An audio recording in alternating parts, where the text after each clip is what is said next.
episode 445 of Good Luck High Five. That's right. You're listening to a podcast that's for you if you play Magic the Gathering. Whether you are super excited about Adventures in the Forgotten Realms, or maybe you're looking forward to jamming some Jumpstart Historic in just a couple of days. Yeah. I'm one of your hosts, Maria. I'm another one of your hosts, Megan. And on today's show, speaking of Jumpstart Historic Horizons, we're going to go over some of the new previews that we've been seeing from Jumpstart Historic Horizons. Yeah. It's a lot. We're going to continue to debate. Is this a good idea? Yeah. Are digital only cards cool, not cool? I've got to say, we received more comments on that episode, our last episode, than ever before that I can remember. Was it all people being mad about mostly digital only? Yeah. Well, now we know how people feel. I mean, yeah, it's not a popular decision. So we'll see how it plays out once this releases on Arena, which is going to be the 12th of August. Yes. But there's a bunch of other new cards that are not digital only going into the set too, hundreds and hundreds. Yeah. So we're going to talk about that coming up on the show. I'm just going to say, we did not get enough comments re the question of how likely is it for you to get murdered inside a haunted house by someone who is attempting to murder a lot of people via thinking that the haunted house experience is just very intense. This was a couple episodes ago, though. It really was. I'm just reminding people that I'm interested in your take on that. I think that it is too likely to brave the danger of going inside a haunted house. So it's not worth the risk to you. Exactly. So what comment do you want? Like, is the risk worth it, or how many people could you kill before you get caught? I want someone to say, how many people could you kill before you got caught? Okay, I set the line at 3. Wow, that's like a lot lot of people. There's so many variables we'd have to get into here. Really. And, you know, it's getting a little bit cooler out, thank Grombus, but it's like that just reminds me that fall is coming. Yeah. And it makes me the happiest in the world. I love fall so much. Fall is pretty nice. Oh, my gosh.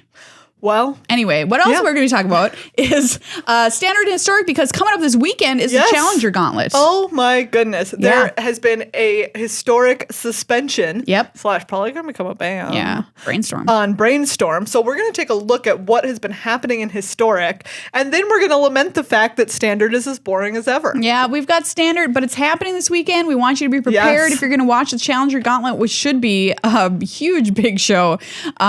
What you're going to see. And I'm going to give you a story from what happened to me when I played in the Arena Open this past weekend. That was standard. And I have been promised it is tragic. Yeah, we've got some tragic tales for you. So if you want to hear some bad beats, get your ears tuned to the sad station. You know the one. Hey everyone, welcome to the sad station where we're only playing bad beats. Look, that's a great tagline. Yeah. There's got to be like a sad radio station where like that was the deal, right? They just played sad, depressing music. Yeah. And then they just played the advice host. What was that? What was her name?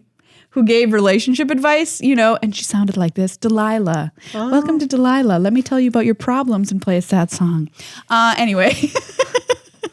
That's my future. All right. Being Before the we new get started, Delilah. though, we have people to thank. Yes. First among them, all of our patrons of the show. If you are a patron over at patreon.com/GLHF Magic, thank you so very, very, very much. You literally keep this show happening. You make what we do possible, and it means so much to us that what we do is meaningful enough to you that you will support it and keep it going. Yeah, please consider becoming a member if you haven't already. We'll give you a shout out on the show. We sadly do not have any shout outs to give this week. No shout outs this week. No new patrons in the past week.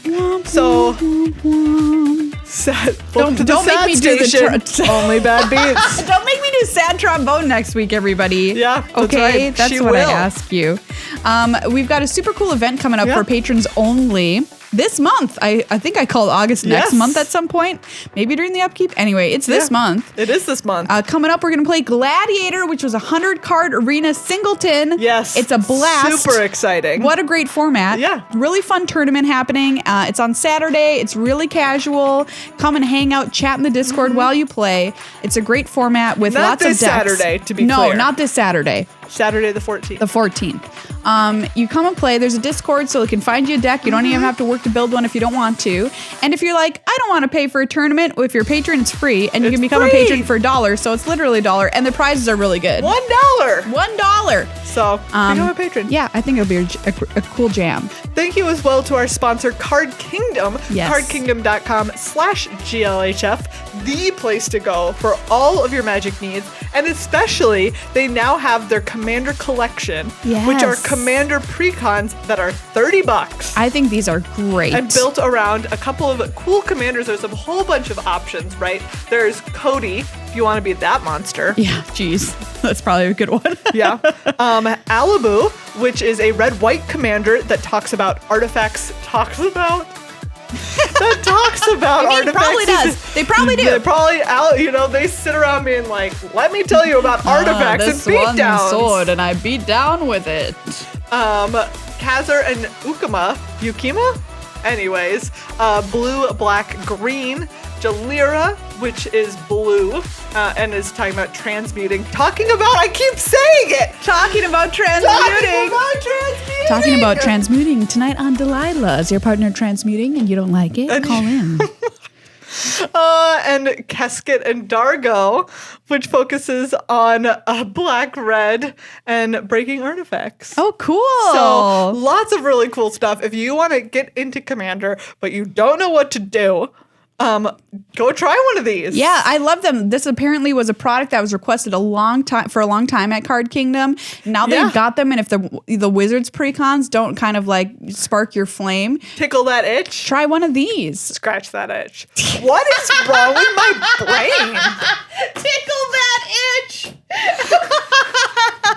What a horrible thing to do to somebody. They're like, I'm in this kind of really annoying pain where I have this itch, and they're like, tickle it. No, I'm in two kinds of annoying pain. Wait, okay, but hear me out. Would tickling an itch actually make it go away, though? I've never tried it. I bet you it would. Meghan solves itches on this episode of Good Luck High Five. Anyways, there you go. Wow, Card Kingdom. Get whatever you need. Cardkingdom.com/GLHF. Use our affiliate link and buy to your heart's content. Tickle that itch. All right, Maria. Tell me about what's happening in Standard. Okay, so I'll set this up with a story time, which we teased, which hopefully will make this segment less boring. Was that I played in the Arena Open this past weekend, which was Standard. Day 1, best of 1 or best of 3 qualifies you for day 2 if you get the requisite number of wins, where you can win $2,000. So it's a really fun tournament. I played in it not because I like Standard right now, because I don't think anybody alive does. Oh boy! But because I like playing competitive Magic, and we don't have that many options for competitive Magic right now. Yeah. So it was a good time. And I was just like, give my brain a break for like an hour or whatever. Yeah. Anyway, so what I played was best of 1, which is statistically easier to qualify for day 2 with, according to Frank Karsten. Okay. Dr. Frankie Numbers. Yeah. We believe him when he says something about numbers. Exactly. But when he says something about words... Anyways. I played a deck from Grzegorz Kowalski, tweeted out a mono-white book of Exalted Deeds deck list.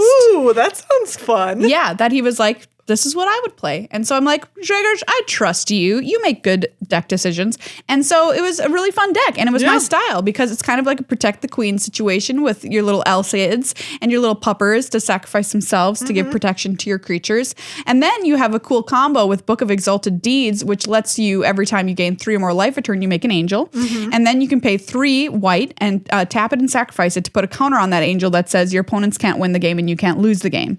Ooh. Right? So that's annoying. But what you can also do is put that counter on your Faceless Haven, which is really mean. If you have enough mana to make your Faceless Haven a creature, put it on there, and then just never activate it again, and then they can't ever kill it, and you can't ever lose the game. Fun fact. Book of Exalted Deeds. So wow, I never did that, because getting to the amount of mana, sometimes it just didn't happen. That's a lot of mana for a mono white deck. But it was such a fun deck, and you're playing creatures that you can give protection so they can't die and stuff. And I was having a blast with this deck. Got to the final round with 2 losses in my quiver, which my bad. All right, but what I faced, my bad matchup and my only losses with this deck were to Megan's favorite deck of all time, Rogues. My God. Yeah, the Rogues Menace is alive and well, Meghan, in case you're wondering. This is why I haven't let anybody talk to me about Standard. Yeah, it was unbelievable. So my opponent played extremely well. If you're my opponent, GG's. They were playing Rogues, and oh God, it hurts to talk about. Wow. So the sick tech that the Rogues deck were packing for this tournament, very smartly, is Crippling Fear, which gives everything -3/-3 of every creature type other than the chosen type. So you just wipe the opponent's board if they're playing mono white. Yeah. They can't do anything about it. And twice my opponent top decked this card when I was going to win. No! But each time I battled back and rebuilt my board. And at one point I was like, I've set everything up. I've done it. I have assembled the mono white super team in such a way, in such a fashion that I must be able to win next turn. Untrue, because my opponent played so well that they were able to do the exact right things to thwart me no matter what I had going on in my hand or on the board, which was a Lurrus situation and whatever. It was really complicated and they played so perfectly. So like I was a little salty. I was like, oh, come on. Wow. I wish I could tell you exactly how this happened, but it was just so perfect so that I couldn't give enough protection with the 2 Alseid sacking for like protection from black and from blue or whatever. Anyway, complicated situation. They managed to do it so that I got them to 1, but I could not win to get on to day 2. Wow, Maria. It was the biggest tragedy in my life, that game, that I can remember losing. And I wish I could remember it better than that for you all, but it was horrible. So what did I do, Megan? What did you do? I ran it back. And which deck did I run it back with? Rogues. That's right. Maria! You know what they say? If you can't beat them, rogue them. So I sleeved up Rogues and I went back into the salt mines. And what happened again? I lost to the final round. Do you know what? I can't believe I'm about to say this, but you deserved it the second time. Yeah, to play those dirty Rogues. You played the Rogues the second time. Yeah, I did. You deserved what was coming at you. It felt gross, if you want to know. Like, it made me feel gross. Good. To mill people out. As it should. But that time, the final round, I lost to a red-green adventure deck playing cards like Goldspan Dragon and stuff, which I had not encountered the rest of the day. So it was kind of a cool brew to take down the Rogues players and, in fact, the rest of the field. But it was a fun time, regardless of losing in the final round both times. Wow. I still had a good time because I love playing competitive Magic. So it was really, really fun. Well, that's great. That was best of 1. Yeah. So this weekend at the Challengers Gauntlet, they're going to be playing best of 3, of course. Of course they are. So what's happening in best of 3? Some stuff that is also happening in best of 1, which is Naya Midrange, which is Winota decks. Yeah. Wow. So they're back. Winota's back, baby. She's like, hello, here I am. You might not have an Agent of Treachery to slap onto the battlefield. Oof, that was just but there is plenty of other good stuff to do. Yeah, you've got lots of humans and non-humans. Mink's beloved Ranger. That's right. Is now in this deck. This is red, green, white for a 3/3. When Minsk enters the battlefield, you create Boo, a legendary 1/1 red hamster creature token with trample and haste. Yeah, and then you can just make whatever huge with Minsk. Yeah. And you have like a Seeker's Chariot in here now. Blade Historian, which double strike. Exactly, give everything attacking double strike. Yeah. Great. This deck's very strong. Yeah. I like that this list that we're looking at right here has a copy of Ranger class. Yeah. Pretty sweet. Yeah, so I mean, not sweet enough to make things interesting, but you're trying or whatever. I don't know if you were playing against this, would you hate this deck more or Rogues more? Because Rogues is the top of the hate list. I mean, they're both real bad to play against. The hate pile. Rogues. And do you know what? I feel like we're probably going to see it, at least a medium amount. I feel like Arnie Huschenbeth, who won his tournament with Rogues. Yeah, he's probably going to run it back. You got to feel like he's probably going to run it back. If it was good then, but it was kind of a surprise. Yeah. And then now it's good again. Why wouldn't you? I don't know. Yeah. Because you think something else is better, but yeah, I mean, Rogues, I think we might see it this coming weekend. Yeah. We're definitely going to see Winota, I'll say that, because that deck kills out of nowhere. And there's nothing you can do. Yeah. Just attack with a couple things and all of a sudden it's a lot of things. Yep. Exactly. So we also could see mono white aggro in best of 3 with the Book of Exalted Deeds. I'm a fan of how spicy this is. Yeah. It's quite rude. Yes. I love that people were like, yeah, Book of Exalted Deeds. Let's do it. Let's make angels. Yeah. And there's Search for Glory in this list is playing a full 4 copies, which lets you go get your book. Yeah. So are you playing 3 books or are you playing? Just remember, when you're searching for glory, the best place to look is in a book. Take a look in exalted book. Search for glory. Congrats, LeVar, on hosting Jeopardy. Oh, yeah. Anyway. Yeah, pretty cool. Yeah, this is the kind of deck that I would like to play. It's similar to Boggles in like its little protection theme that it has going on. And very straightforward smash kind of deck. Yeah. We can take a little look at if there's anything else going on In Standard. I mean, the classic really think Standard so. things that you've seen 1,000 times. There's kind of like this weird, here's like a green ramp. All right. Okay, sure. Now we're looking over on magic.gg, which has Decklists posted, but these ones tend to be a little bit more wild than than actually win on a consistent basis, because it just means somebody hit like six games in a row or whatever. 6 wins in a row. Which can happen, to even the worst of us.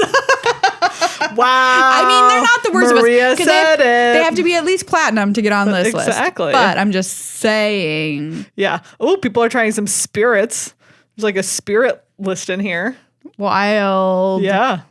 With it has, let's see, Guardian of Faith, Ascendant Spirit. With Paladin class. Yeah. And Monk class. I love Monk class. Monk class. I learned to punch. I mean, I wish this deck was good. It looks cool. It looks cool. Doing spirits in Standard? Sure. I'd be here for it. Why the heck not? All right. So, Maria, do you think is like Winota your top pick for top deck we're going to see? I guess right now that is my top pick. We'll find out when Decklist gets posted prior to this tournament. But yeah, that's for Standard. I'm going to go with Winota. I would strongly prefer that to Rogues. Yeah. Strongly prefer it. Strongly prefer it. But we're also playing Historic this That's weekend right. too. Thank goodness. And things have been shaken up here by what we said at the top of the show, which is the brainstorm suspension. Yes. Okay. All right. I get Let's what go. they were doing. I get it.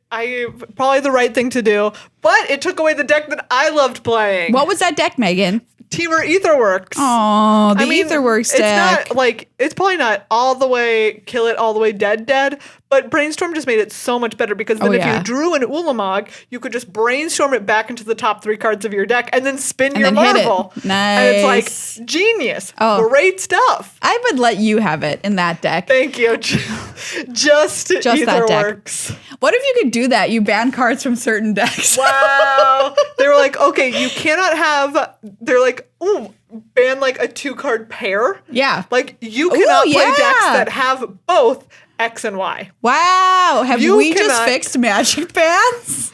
You may not play a deck that has both Volemicus and Time Warp. Oh, okay. Great. You may not play a deck that has both Brainstorm and Arclight Phoenix. Okay. You're welcome. You're welcome. Magic. They had to have thought about this kind of thing. It's interesting. Have they? I don't know. Because we've never thought of it until this moment. That's true. But it kind of seems like they're probably like, this is too weird. But my question is, why? I don't know. Because it's as easily enforceable as an outright ban. Yep. Especially digitally.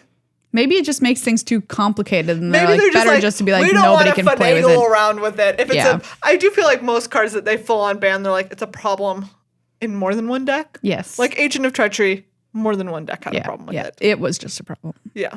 Kind of. But I want Brainstorm for Aetherworks. So yeah, it's just a silly deck, which is why I said it. It's so silly. Oh, it's so much fun. But no one can have Brainstorm, so yeah, some people ruined it for the rest of Meghan. Exactly. Why? Well, my pet deck still exists in Historic. Which is Auras. Yeah. And we have now morphed away from playing Black-White Auras, which was the flavor of the month for a few months.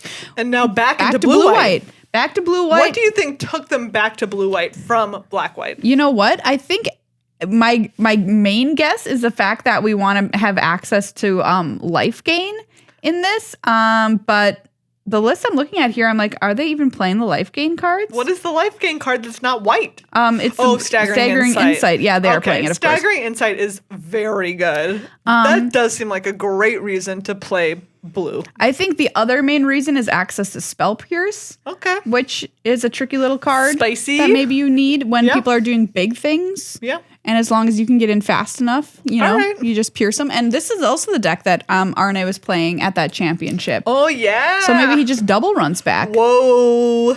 Could happen. I wonder. I don't know.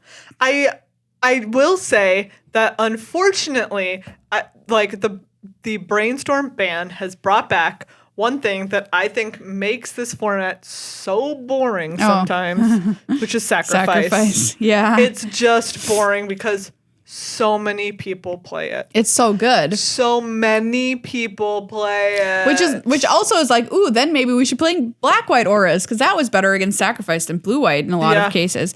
Anyway, sacrifice is here again. Cauldron Familiar, So put it in the boring. oven, drain you, blah, blah, blah. So big at one point that there was a deck registered at one of the events that was just anti-sacrifice. Oh, yeah, that's they played right. like for Yasharn. Make me sacrifice now, Getcha. buddy. Getcha! Yeah, interesting. Ugh. I really hope we don't see a lot of it, but we very likely could. Yeah. So I think that we probably will. It seems good. sad. Yeah. I'm looking at a deck that is playing Magma Opus now without its fun Brainstorm friends. Yeah. I mean, you can still turn 5 Torrential Gearhulk to get it back. Okay, that seems strong. Seems pretty good. That seems like something you might can like, also Meghan. you can turn 3 Mizzix's Mastery it, Okay. which I had people do against me when I was playing Aetherworks. Okay. Which I remember because Aetherworks, you don't care. Like, fine, Magma Opus me, buddy. Whatever. But I mean, you're playing some cool counter magic. Yeah. You're playing Torrential Gearhulk. Yeah. You know? I have recently switched in Historic, since I had to a Mutate deck. Oh, which you I have playing been having a good time with. the Jeskai one? No, I've been Oh. playing old school, not Teamer. It is Sultai Mutate. Because it has Oh. Brokos, Apex of Forever. I like to call him Brokos because I pretend that he's broken. I thought you meant he was a bro. Oh, Brokos. Brokos. Yeah. Apex of Forever, which is the one that you can mutate from your graveyard. Oh, that's cool. And it's a good time because the best thing to do is once you're on the mutate train, you just throw a pouncing shore shark on something, and then you just Great. bounce their things for eternity. I had so many people concede because I mutated a pouncing shore shark onto another pouncing shore shark, and I was like, well, bounce 2 of your things. And then they would just recast them, and then I would mutate something else onto it and be like, bounce 2 of your things. It was very fun. It's not like a great deck, but it's actually fine. It's fine against sacrifice. It's solid against Sounds fun. the aggro decks. So it's a good time.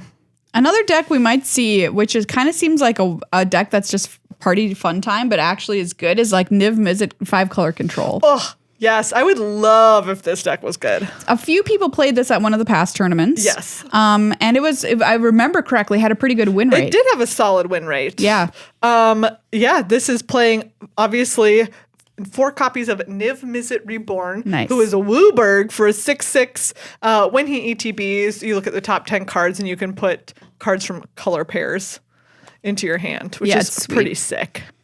Lots of discard in this. Some counter magic. Just all card draw, kill good spells. multicolored good cards. Do you know what? Let's do it. This seems great. Yeah. I'm going to go fire this one up. Okay. I'm into this. I think it's a really cool deck. Yeah. Anything where you're playing a 5-color flying dragon, Yeah. Is it going to I be a can't good be time? mad at you. I can't be mad at you. It's a cool deck. No, it's a real cool deck. Yeah, that one I would expect to see a little bit of unless things get really weird. Yeah. And then, of course, the other thing to always keep in mind is Collected Company. Yes. Is that people deck are being always played? looking to be, how can you take advantage of Coco? Yep. Even though I will say Coco in Historic, not as good as it once was in Standard. Yeah, It true. is not as devastating. Sure, there are some decks that you might be playing and your opponent collected companies on your end step and you're like, well, no, I'm dead.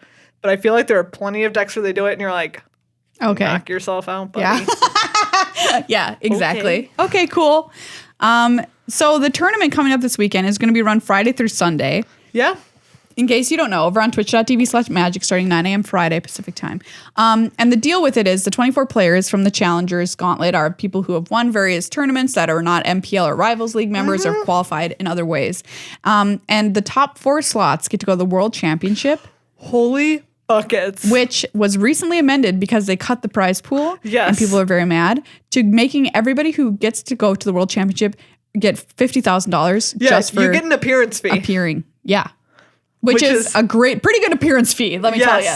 Yeah. Plus, they also immediately get to go to the MPL for the 2022 season. Wow. Which a lot of people are like, wait, there's an MPL next year? I thought we cut that. Yes, it still exists. After next year. After next year, it's gone. That's a good deal. Which is a really good deal. 4 out of 28. Like, that's a solid That's set. more than the MPL gauntlet. Yeah, that's true. The Challengers... And you might be like, why is that more than the MPL gauntlet? Well, because there are members of the MPL who already got to qualify via the league weekends. Right, exactly. So Challengers, this is their only chance. Yeah. To get those spots. MPL and Rivals, you've had your chance. You've had your fun, or not. Yeah. In some cases, a lot of not. But the reason like this is exciting tournament is not necessarily because of standard or whatever. Yeah. It's because these 24 players it's like the group of the players who are like just under the cusp of breaking through the Magic Big Time, which legitimate question, will the Magic Big Time really exist after this? We don't know. But whatever, it's been likely all of their dreams for their entire lives. There will always be a Magic Big Time. There you go. There'll always be a Magic Big Time. So they want to be part of it for the first time, you know?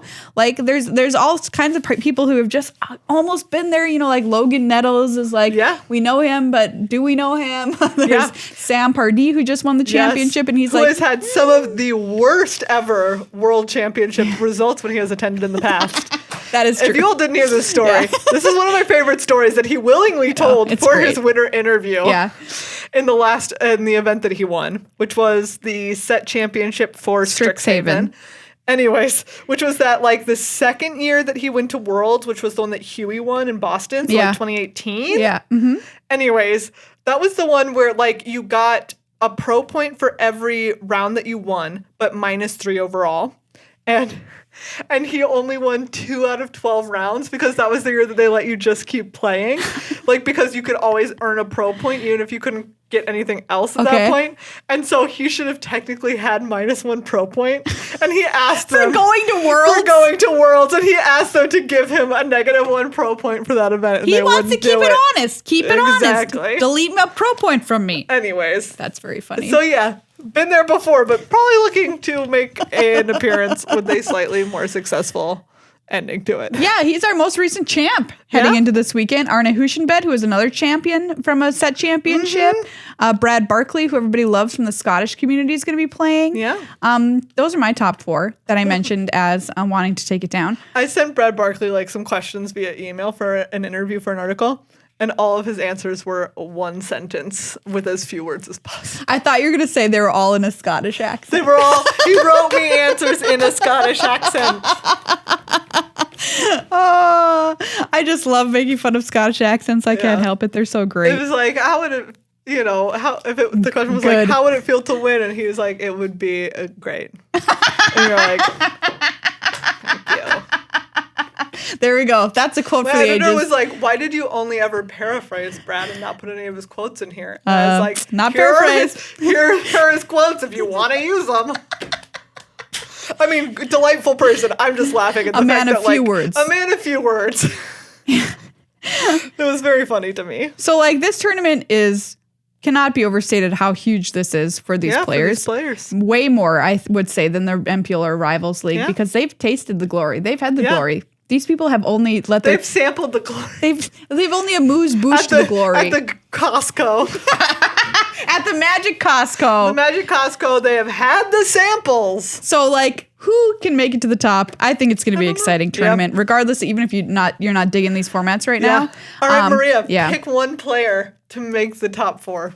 I pick Mr. Logan Nettles. Wow, that's probably a I like strong pick. Logan. He's a Magic Online grinder, and he's done pretty well recently, and is just kind of a nice, quiet guy. So I'm picking Logan. How about you? Wow, gosh. I asked you this question without having an answer myself for it, which for is sure you were gonna have an answer. No, terrible on my part. Really, really, really bad. I feel like Arne is a pretty good pick Arne too. seems like I'm like debating. I'm like Arne. Sam, I think, is also a solid pick. Yeah. David Inglis, who topped David the Inglis, last for event. sure. I'll pick David Inglis. Okay, good pick. So, All right, watch and see if yeah, we're we're wrong. anywhere near right or wrong. Historic Horizons Jumpstart. Yes. So this is like coming out in less than 2 weeks' time. Yeah. So there's just a lot of information coming at us. Yeah. So what do we know for sure? It's adding cards from Modern Horizons 2, quote, and beyond. Okay. Don't even know what that means. And beyond. Alongside 31 new to Magic cards. Yes. Okay. So Jumpstart Historic Horizons, the facts. Yeah.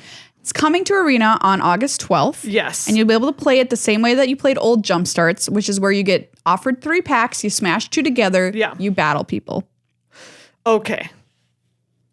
Those are the things that we know. Those are the cold We hard also facts, ma'am. know some of the new to Magic cards, Yes. which we can talk about. Yeah, these are ones that potentially have the digital only mechanics that we mentioned on the show last week. If you missed that, we go over those. Yeah. But yeah, there's some new ones out now too. Okay. So we have in white, there's a card called Baffling Defenses.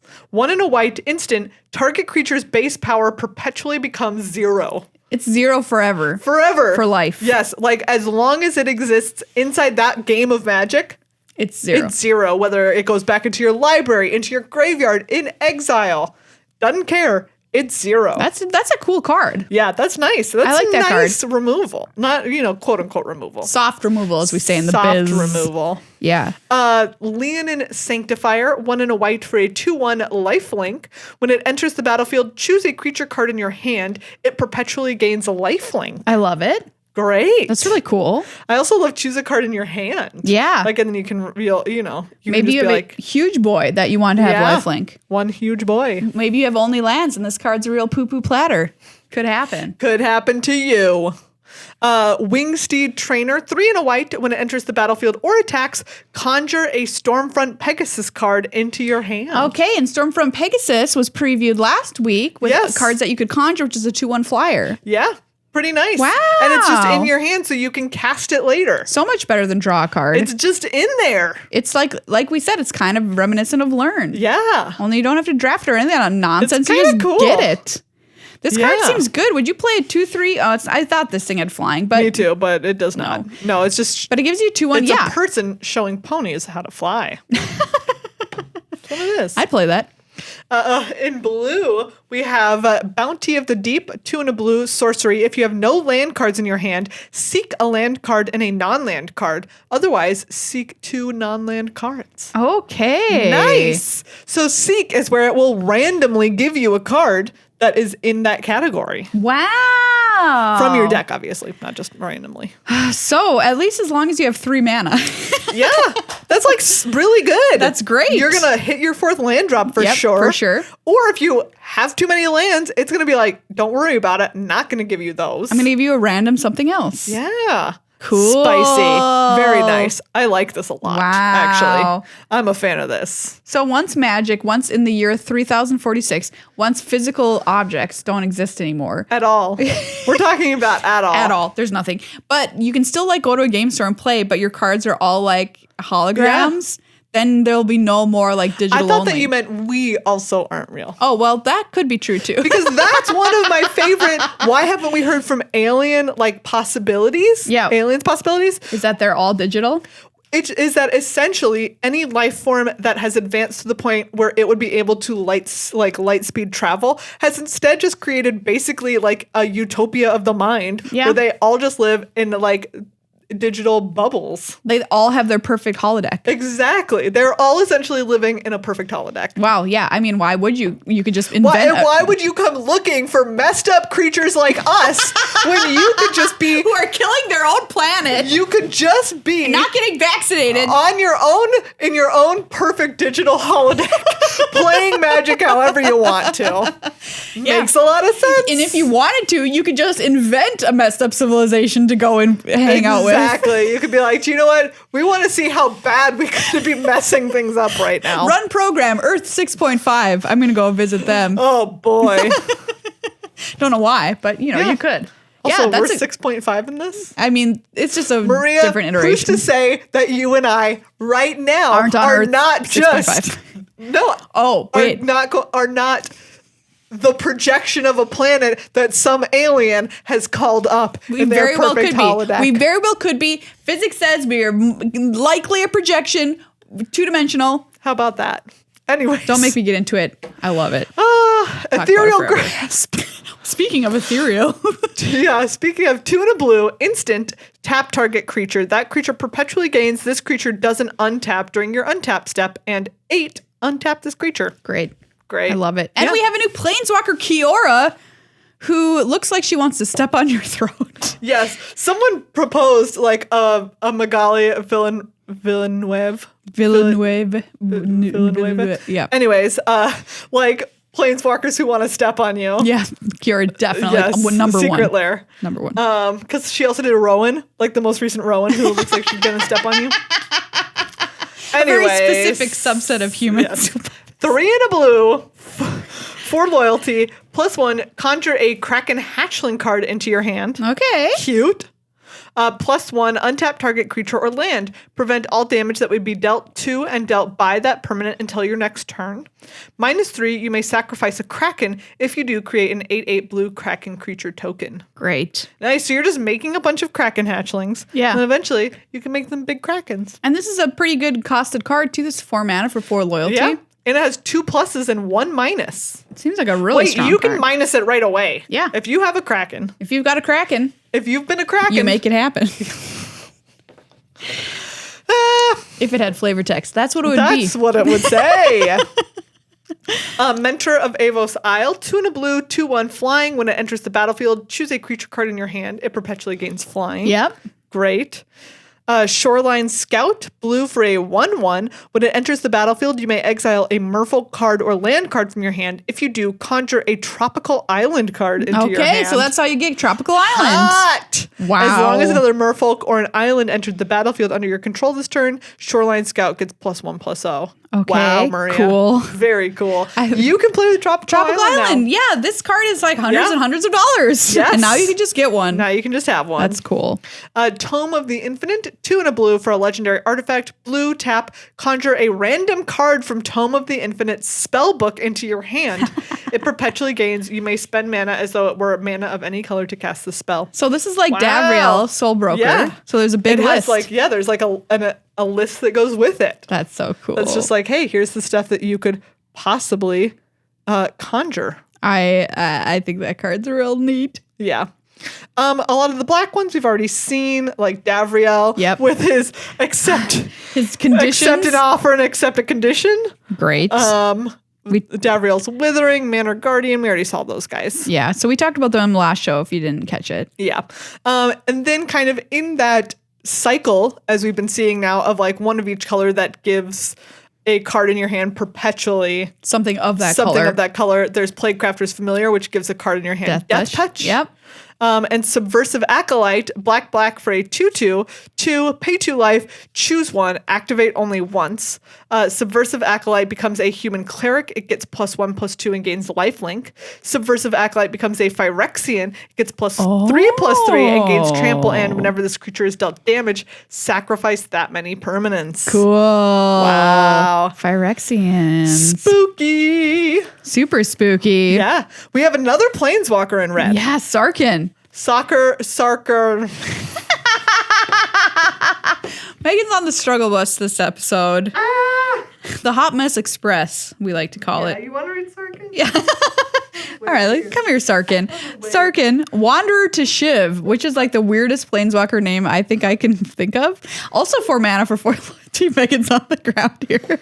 Yeah. +1, Dragon cards in your hand perpetually gain, quote, this spell casts one last to cast, and you may pay, Grandma's eyes can't see this.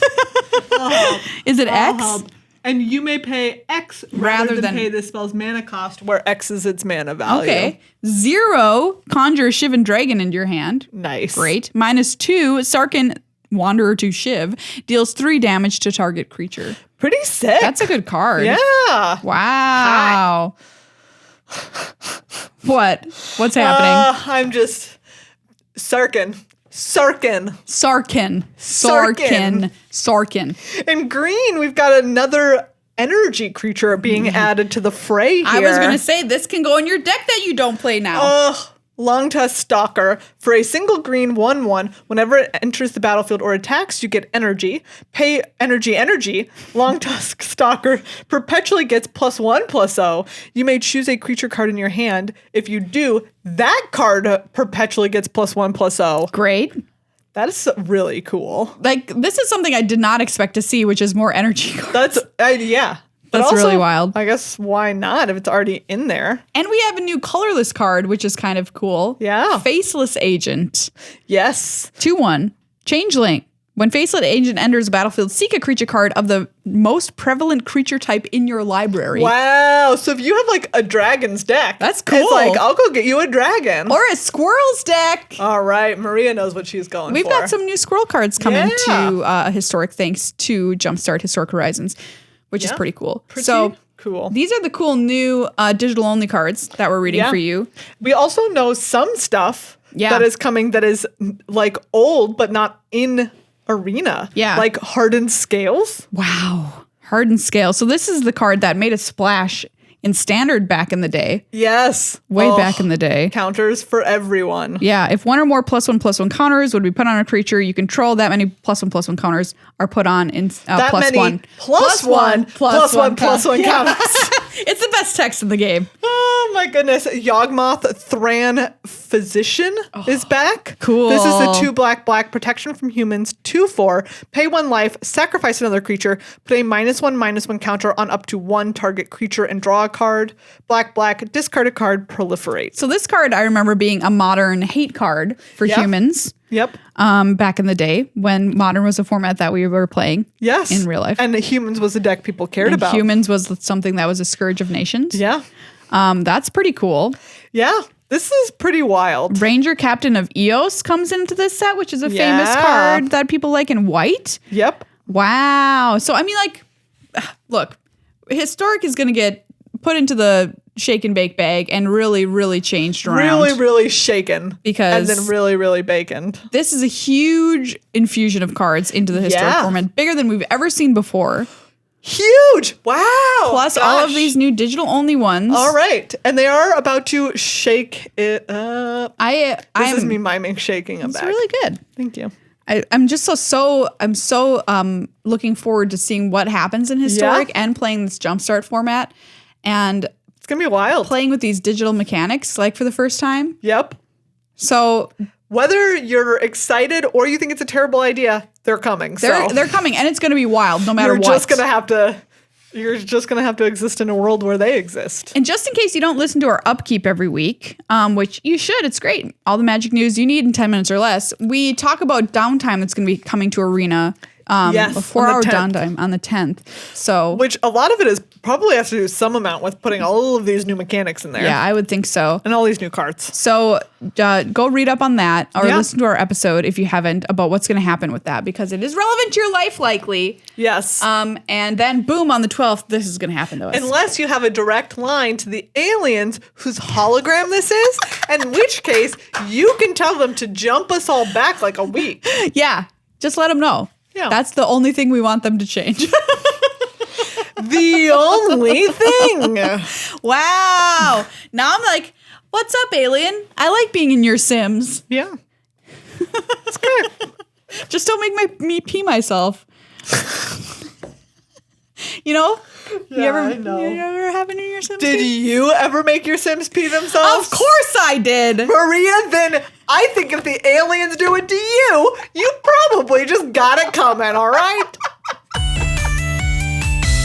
Hey, everybody, if you're wondering what happened in the episode, we just took a long break and talked about the Green Knight, which we both saw. Yeah. So you can go, if you're a patron, go listen to our very spoiler-laden, but also it's a weird movie to spoil because it's a poem that's been around for actual ever. For actual ever.